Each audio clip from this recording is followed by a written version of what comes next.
Hey guys, welcome back to another episode of Smartphone Conversations, the podcast. This is Tuesday's podcast, and I am so happy to have you guys join me once again. I was just doing a live stream on YouTube, and I wanted to continue that conversation over to the podcast. It's a pretty long YouTube video. It's about an hour that I did for that live stream. And I wanted to give it a shorter, more right on the money. This is what we're talking about, excuse me, for this podcast. And what are your requirements 2017 going forward for your smartphone? I brought up some things in that YouTube video that I just did, that live stream. Today is May 9th, Tuesday. And it's going to be good, I think, because I really like to hear your feedback. Hey, shout out to TJ catching me live here. I think he was just on the YouTube video as well. He or she was just on the YouTube video as well. So I appreciate the love. But I wanted to give you more of a direct, let's just talk about this right here. What are your requirements? Because what I've noticed is that everyone has their own different requirement. Everyone requires something different from their smartphones. I don't require certain things, and we all can agree on some things that we just don't require them. They're just not important enough to where it has to be on the phone. And the majority rule, and I want to start here, and because I want to piggyback what happened in that live stream. To my surprise, a lot of people said that they did not require wireless charging. Hey, G Mason, I see you guys. Oh, first of all, wait, before I get this going, I want to say thank you. I want to say thank you to everybody because you guys got me. I think this is my 8th episode. I recall this might be my 8th episode, and you guys already have me over 1,000 followers. So thank you guys very much. Thank you so much. I appreciate that support. I want to grow this podcast. I'm going to start doing longer podcasts. I just got to get my feet wet. I got to crawl before I walk. So thank you guys for getting me there. I'm currently at 1,008 subscribers on my podcast on Spreaker. It's Mr. J.L. Williams. Share the link because I want to do more podcasts, and I'm going to do longer podcasts coming up pretty soon, sooner than you think. I'll start doing longer podcasts because some people have requested, hey, man, I would have liked that if you'd have gone another 5 minutes. So we shall see. But I really want to thank you guys, first and foremost, for getting me over 1,000 followers on Spreaker for my podcast. Now, back to the show.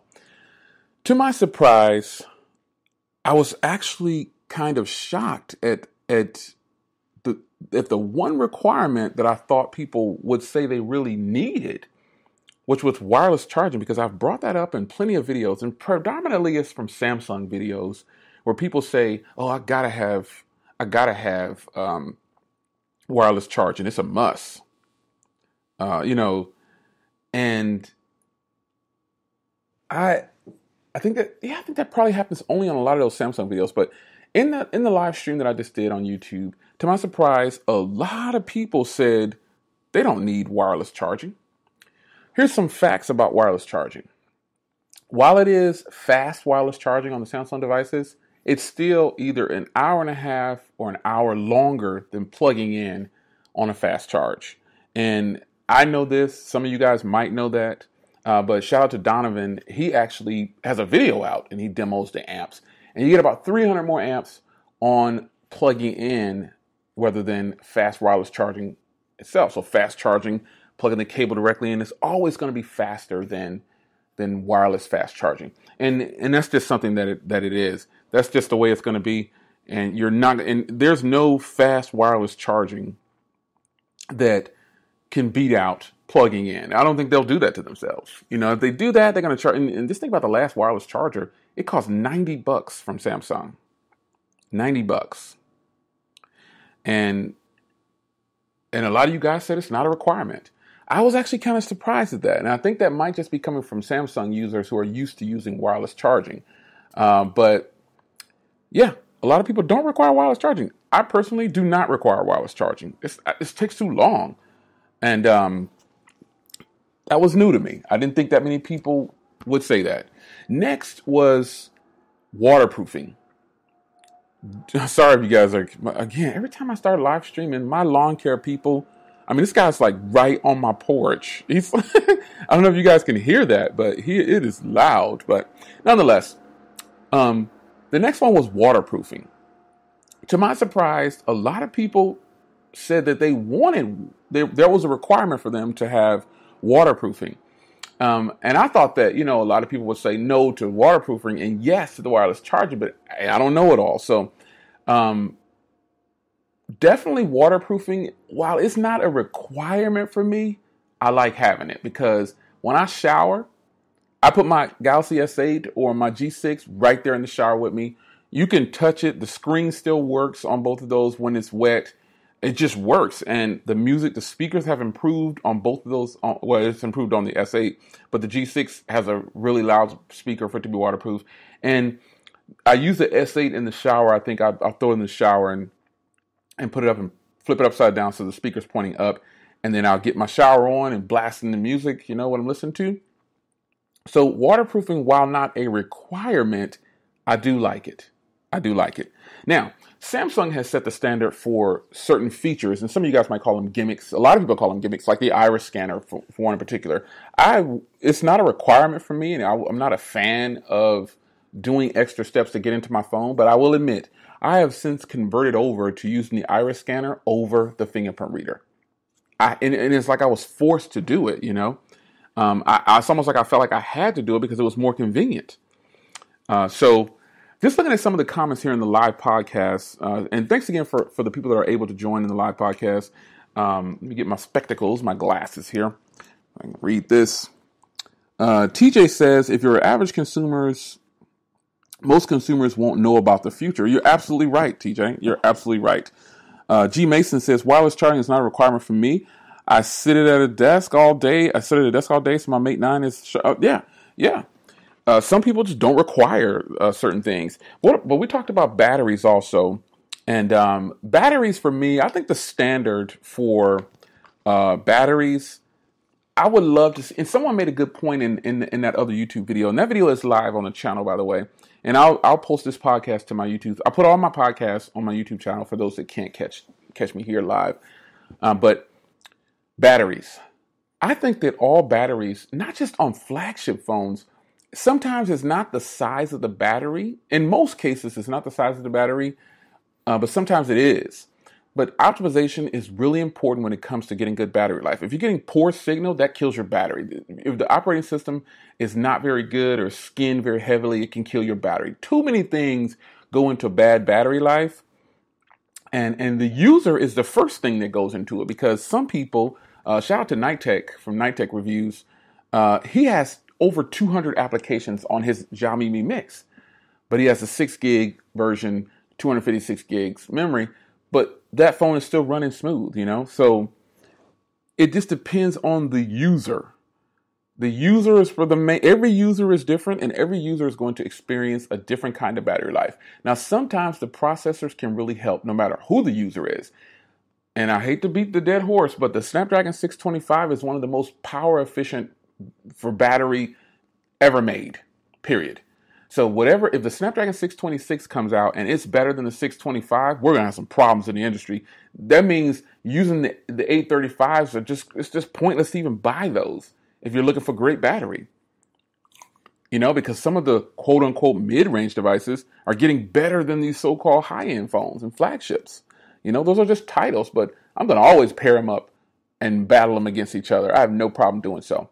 But battery for me, on a minimum, I'd like to see 3,500, maybe 4,000, because if the Mate 9 can come out with a 4,000 milliamp hour battery and still have a slim frame, I've got a phone that's got a 5,000 milliamp hour battery that has a slim frame. Why can't they give us that in these phones that are costing us $900? Why can't they do that? So my battery life, I want to see it. I want to see a 5,000 milliamp hour battery or 4,000 milliamp hour battery. Why? They're doing that to us because they know we're going to buy it either way. And I think that's wrong, man. That's just wrong for them to do it to us. But, what can we do? We can control the industry by not buying things. But what is that going to do for us? So waterproofing, wireless charging, battery life. How about cameras? Now, if you all know me, you know that I'm not a fan, or I shouldn't say I'm not a fan. It's not my first choice to have a dual lens like a dual two cameras, because I've said it before, and I think LG is the only one doing it right as far as using dual. Do you require two cameras on the back? I personally would rather have one solid camera. One solid camera. That is what I would rather have. And you can have the technology for a lot of people. I've said it before in other videos and podcasts. Some people don't know, but the front cameras on the S8 and the S7, especially the S7, there's wide angle there. It's a wide angle camera. But Samsung doesn't really promote it that much. You can fit a lot of people in a shot on the front of the S7. It gets a very wide angle. So would you rather have two cameras that are semi-functional, or would you have one solid camera? What would you rather have? Which one? So some requirements on things, you got to kind of question who's in the back room making up these ideas. Because we the consumer, like I think TJ said it earlier, and I've said this plenty of times too, consumers don't really know what they want. They don't know what they want. The average consumer don't. As a techie, you know what you want. You know exactly. You could probably go to a manufacturer and tell them, this is what I want. And they would look at you like, well, how do you even know about that? See? So you as a techie, they don't really want to deal with us, I guess I want to say. They'll keep us on the back burner of, we'll send you a review device, or you review our device and pump it up and help us sell it. But we're not going to give you exactly what we know we can already do. Like the phones that we already require, trust me, they already exist, but they're not going to sell them to us yet. They're going to make us fund our own device by selling us all these other devices that are not what we want to get to where we are. So Apple's a great company to give an example of that. We don't need an iPhone 7 and then a 7S. Give us a new model every 2 years. Bringing out a phone every year to me is not the best idea. I've said that before, and that's just my personal opinion. It's not the best. I don't think they should do that. So another requirement from me, I prefer to have a big screen and a small body, and it has nothing to do with the G6 or the S8. I've always required that. Whether I was getting it or not, I think the Mate 9 is probably a great example of a big screen in a compact body. That's just what I think. That's what I think. The Mate 9 is a fantastic device. It looks good. It's sexy. Everything about it is really nice. It's really good. So a big screen and a small body is great. The way Samsung implemented it, it's cool, man. The narrow screen is okay, but I prefer the build quality on the G6 a little bit better. I want to have some wide, some width to it. I really want to like it. So just wanted to go over a few things from requirements from me. I didn't cover a whole bunch. Maybe I'll give a part 2 in a series here on the podcast. But thanks for those that can catch me live. I genuinely appreciate it. Because there's no Jay Williams. There's no Jay Williams podcast. There's no Jay Williams YouTube channel. There's just no Jay Williams social media without people like yourself tuning in and supporting and watching and listening. And just having, it's like having a virtual roundtable. One day we'll be able to do that. I'll be able to join you guys in VR.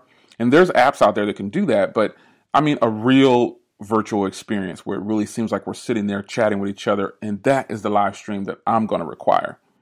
I would love to do a live stream at a virtual roundtable with like 15 to 20 people. We're all in VR and we're all sitting there chatting with each other real time from across the world. Hangouts doesn't count. Hangouts doesn't count. But guys, it's been a pleasure. Let me know once this podcast hits YouTube, you let me know in the comments what you think some of your requirements are. And shout out, special thank you to everybody who joined me live on the podcast. I will see you next Tuesday. It's your man, Jay Will. Take care and God bless. See you.